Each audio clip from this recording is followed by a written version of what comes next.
दोस्तों, अगर आप शेयर मार्केट और म्यूचुअल फंड में इन्वेस्ट करते हैं तो जितने भी ब्रोकरेज एप्लीकेशन है जैसे ग्रो हो गया, एंजल वन हो गया, अप स्टॉक हो गया, फाइव पैसा हो गया, धन हो गया, इटी मनी हो गया, इनमें से किसी ना किसी एक एप्लीकेशन का आप यूज करते होंगे। और कभी ना कभी आपके मन में ये सवाल जरूर आता होगा कि मान लीजिए इनकेस भविष्य में जाकर के ये एप्लीकेशन अपनी सर्विसेज देना बंद कर देती है, एप्लीकेशन बंद हो जाता है या फिर बैंक करप्ट हो जाती है, उस कंडीशन में हमारा इन्वेस्ट किया हुआ अमाउंट क्या होगा? क्या फ्यूचर में हमारे पैसे की कोई गारंटी है कि हमारा पैसा शेयर मार्केट से या फिर म्यूचुअल फंड से हमारा पैसा हमें मिल सकता है? इन सबके रिगार्डिंग जो भी मन में आपकी शंका होगी उन सबको दूर करने की कोशिश करेंगे। अंत तक जरूर जुड़े रहिएगा। नमस्कार दोस्तों, मेरा नाम है नीरज, आप देख रहे हैं फिनोबिट यूट्यूब चैनल। अगर आप इस चैनल पर पहली बार विजिट कर रहे हैं तो इसको सब्सक्राइब करते हुए बेल आइकन को प्रेस करना ना भूलें।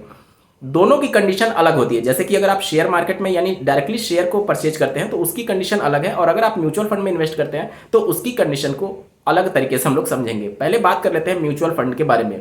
मान लीजिए कि अगर आप म्यूचुअल फंड में एसआईपी के माध्यम से या फिर लमसम के माध्यम से इन सभी एप्लीकेशन में से भी किसी भी एक एप्लीकेशन का यूज करके आप अपने इन्वेस्टमेंट को कर रहे हैं, तो आपका जो इन्वेस्टमेंट है, जो आपका इन्वेस्टेड अमाउंट है, ये ब्रोकरेज एप्लीकेशन जैसे ग्रो हुआ, अप स्टॉक हो गया, एंजल वन हो गया, इनके पास नहीं है। ब्रोकरेज एप्लीकेशन क्या करती है या फिर जो भी ब्रोकरेज फॉर्म होती है वो क्या करती है? वो सिर्फ बायर और सेलर को मीट करने का काम करती हैं। यानी कि ये मान लीजिए बायर है और ये मान लीजिए सेलर है, तो इन दोनों को आपस में मिलाने का काम सिर्फ ब्रोकरेज एप्लीकेशन या फिर इस प्रकार की ब्रोकरेज फर्म करती है।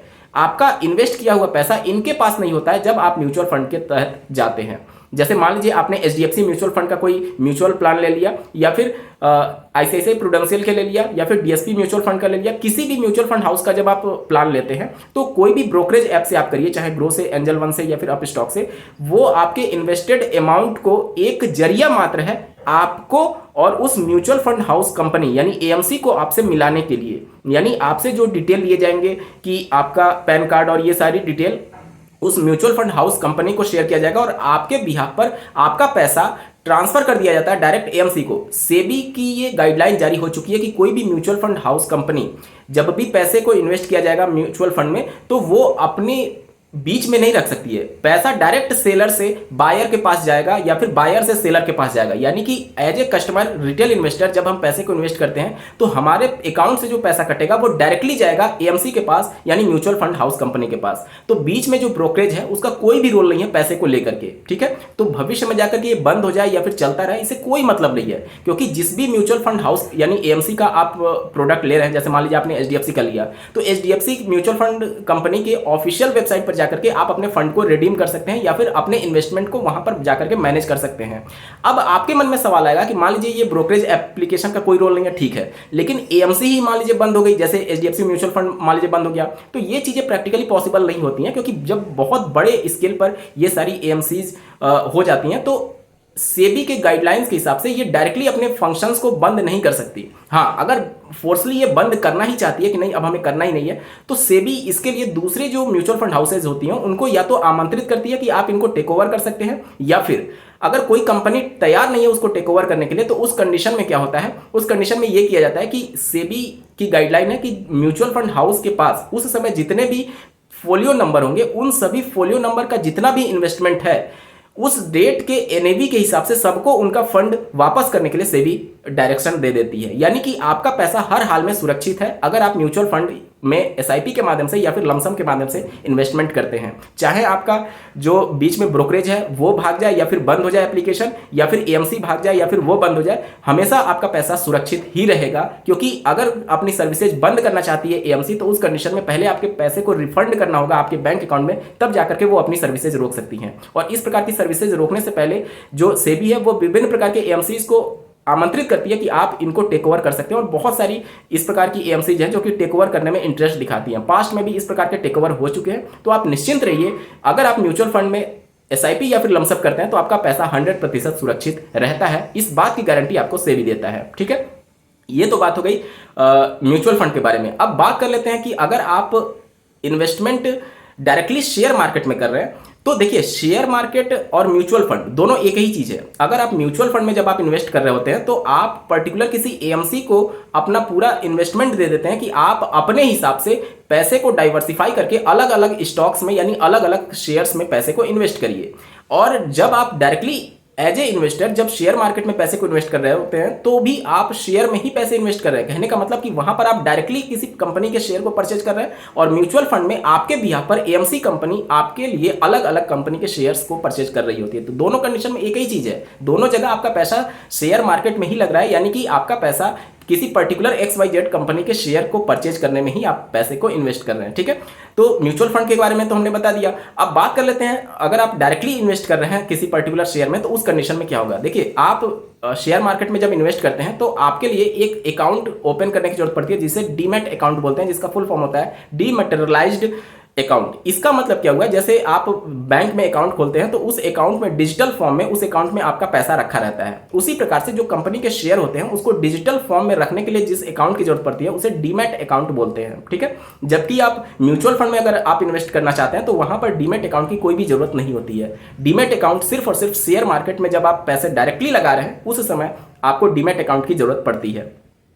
और ये जो डीमैट अकाउंट होता है वो आप ब्रोकरेज एप्लीकेशन या फिर कोई भी ब्रोकर के माध्यम से ही ओपन करा सकते हैं, जैसे ग्रो हो गया, आप स्टॉक हो गया, एंजल वन हो गया, इसके माध्यम से। ठीक है, यानी कि ये जो डीमैट अकाउंट का पूरा कंट्रोल होगा या फिर मेंटेनेंस और ये सभी चीजें जो है वो ब्रोकरेज एप्लीकेशन या फिर ब्रोकर ही देखेगा। और ब्रोकर क्या है, सेलर और बायर को मीट करने वाला बीच का मीडिएटर है, यानी कि कौन से शेयर को कौन सा सेलर बेच रहा है या फिर कौन सा बायर उसको खरीदना चाहता है, इन दोनों को मिलाने का काम सिर्फ ये ब्रोकरेज एप्लीकेशन करती है। ठीक है, अब मान लीजिए कि कोई भी भविष्य में जाकर के ये ब्रोकरेज एप्लीकेशन बंद हो जाती है तो उस कंडीशन में आपका जो मेंटेनेंस था या फिर जो भी कंट्रोल था वो आपके ब्रोकरेज एप्लीकेशन के पास था, और वो चूंकि बंद हो गया है या फिर किसी भी कारण से डिफॉल्ट हो गया तो उस कंडीशन में आपका वो डीमैट अकाउंट बंद हो गया।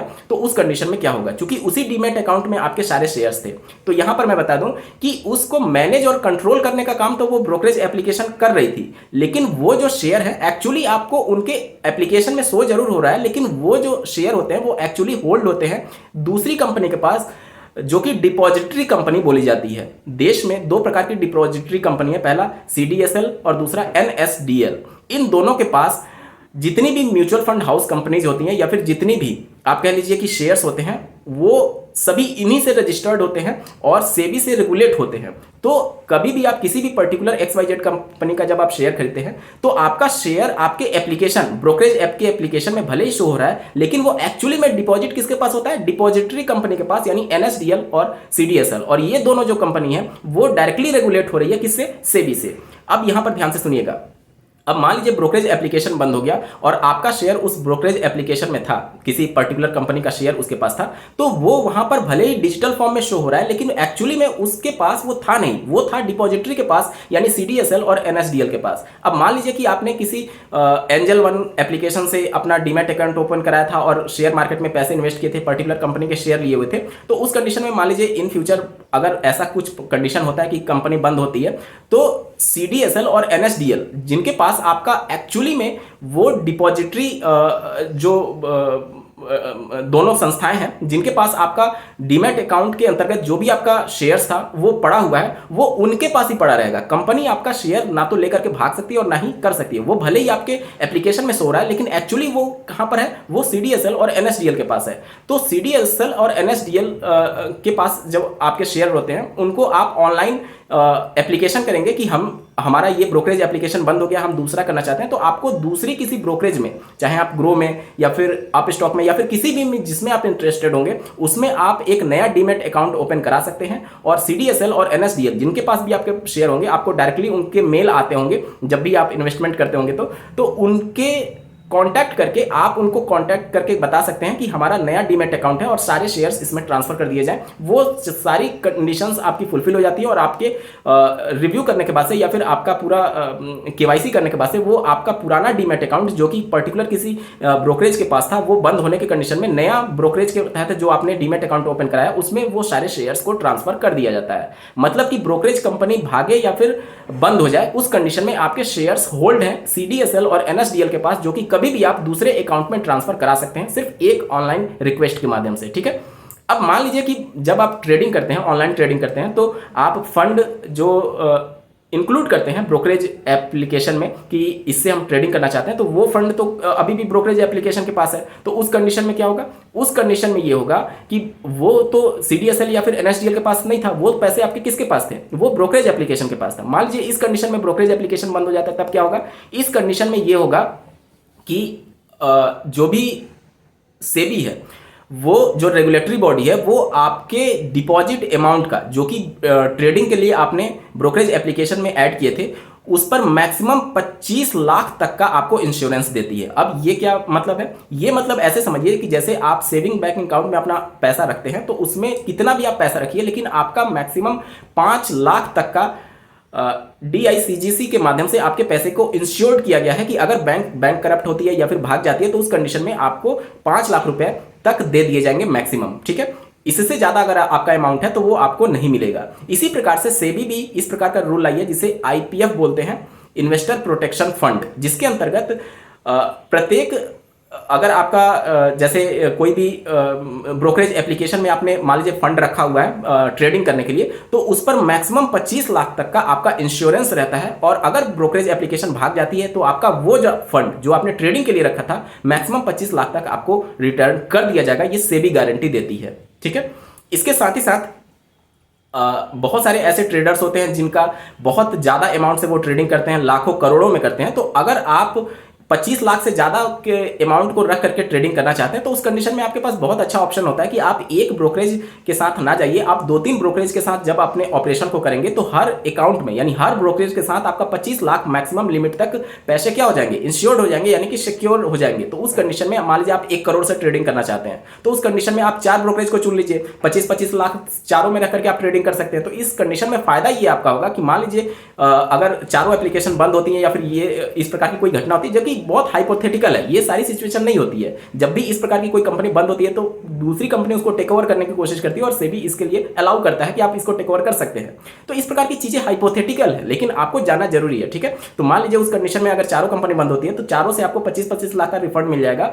तो उस कंडीशन में आपका 1 करोड़ जो रुपया था वो पूरी तरीके से सेफ रहेगा। तो इस तरीके से चीजें काम करती हैं, आप बिल्कुल निश्चिंत रहिए। सेबी ने इन सभी को लेकर के गाइडलाइन बना दिया है। और साथ ही साथ जब भी आप किसी ब्रोकरेज एप्लीकेशन के माध्यम से अपने इन्वेस्टमेंट को स्टार्ट करना चाहते हैं, चाहे आप म्यूचुअल फंड के माध्यम से स्टार्ट करिए या फिर शेयर मार्केट में डायरेक्टली इन्वेस्ट करके स्टार्ट करिए, दोनों कंडीशन में आपको बहुत चीजों को ध्यान में रखना होता है कि आप किस ब्रोकरेज एप्लीकेशन को चुन रहे हैं या फिर किस ब्रोकरेज कंपनी को चुन रहे हैं। उसके पास्ट ट्रैक रिकॉर्ड को देखिए, वो कंपनी कितनी पुरानी है, उनके पास कितने यूजर्स हैं और उसमें से एक्टिव क्लाइंट्स कितने हैं, उनका यूजर इंटरफेस कैसा है, किस प्रकार से उनका कस्टमर सपोर्ट है, किस प्रकार से वो चार्जेस करते हैं। इन सभी चीज़ों को आपको बहुत डीप रिव्यू करना चाहिए और तभी एक अपने लिए ब्रोकरेज को चुनना चाहिए। क्योंकि साथ ही साथ आपको ये भी ध्यान देना है कि बहुत सारे आज के डेट में छोटे छोटे ब्रोकरेज एप्लीकेशन भी ओपन हो रहे हैं और लगातार इस प्रकार से ब्रोकरेज कंपनी भी उभर रही है। लेकिन आपको पूरा प्रॉपर उनके बारे में जानकारी लेने के बाद ही अपने इन्वेस्टमेंट को स्टार्ट करना चाहिए। और साथ ही साथ जितने भी ब्रोकरेज एप्लीकेशन होते हैं वो सारे आपके रजिस्टर्ड होने चाहिए सेबी के साथ। तो सेबी की ऑफिशियल वेबसाइट पर जाकर के इन सारे ब्रोकरेज को आप कंफर्म कर सकते हैं कि क्या ये रजिस्टर्ड कंपनी है अथवा नहीं है। आज के डेट में आप देखेंगे बहुत सारी ऐसी छोटी छोटी एप्लीकेशन आ जाती है जो कि आपको डायरेक्टली लोन देती है या फिर इस प्रकार के इन्वेस्टमेंट करने के लिए आपको ऑफर करती है। तो उन सभी चीजों को आप भले ही रेट ऑफ इंटरेस्ट अगर लोन के माध्यम से या फिर आपको एफडी के माध्यम से ऑफर किया जाता है, लेकिन उन सभी चीजों को आपको जरूरी है कि ये आप इन सभी चीजों को पहले इंश्योर कर लीजिए कि क्या ये सेफ है अथवा नहीं। जिस भी रेगुलेटरी बॉडी के अंतर्गत वो रेगुलेट हो रही है, क्या वो रजिस्टर्ड है अथवा नहीं। और जहां तक बात है म्यूचुअल फंड या फिर शेयर मार्केट के लिए, तो सेबी रिस्पॉन्सिबल है और सेबी की ऑफिशियल वेबसाइट पर जाकर के आप कंफर्म कर सकते हैं। चाहे आप ग्रो की बात कर लीजिए, अपस्टॉक की बात कर लीजिए, एंजल वन की बात कर लीजिए, सारी कंपनियां जो हैं वो रजिस्टर्ड हैं और बिना रजिस्ट्रेशन के ये सारी चीजें ऑपरेशन फुलफिल नहीं किए जा सकती। तो ये सारी चीजें आपको कंफर्म करनी होती है एज ए इन्वेस्टर जब आप अपने इन्वेस्टमेंट की जर्नी को स्टार्ट करते हैं, ठीक है। तो मैंने इस वीडियो में ये कवर किया है कि अगर ये ब्रोकरेज कंपनीज अगर भाग जाती हैं या फिर बैंक करप्ट हो जाती है या फिर कुछ भी होती हैं, तो उस कंडीशन में आपको घबराने की बिल्कुल भी आवश्यकता नहीं है। आपका जो पैसा है वो पूरी तरीके से सुरक्षित है। इस जैसे अगर आप म्यूचुअल फंड में जाते हैं तो एएमसी के पास सुरक्षित है, और अगर आप डायरेक्टली इन्वेस्टमेंट करते हैं शेयर मार्केट में तो वो सीडीएसएल और एनएसडीएल के पास स्टॉक्स के रूप में या फिर कंपनी के शेयर के रूप में आपका पैसा सेफली वहां पर सुरक्षित है। तो आपको घबराने की बिल्कुल भी आवश्यकता नहीं है। उम्मीद करता हूं आप सभी के डाउट्स क्लियर हो गए होंगे। बावजूद इसके अगर आपका कोई प्रश्न रह जाता है, कोई डाउट रह जाता है, तो कमेंट के माध्यम से पूछ सकते हैं। इस वीडियो को देखने के लिए आपका बहुत बहुत धन्यवाद। भगवान करे आपका दिन शुभ हो।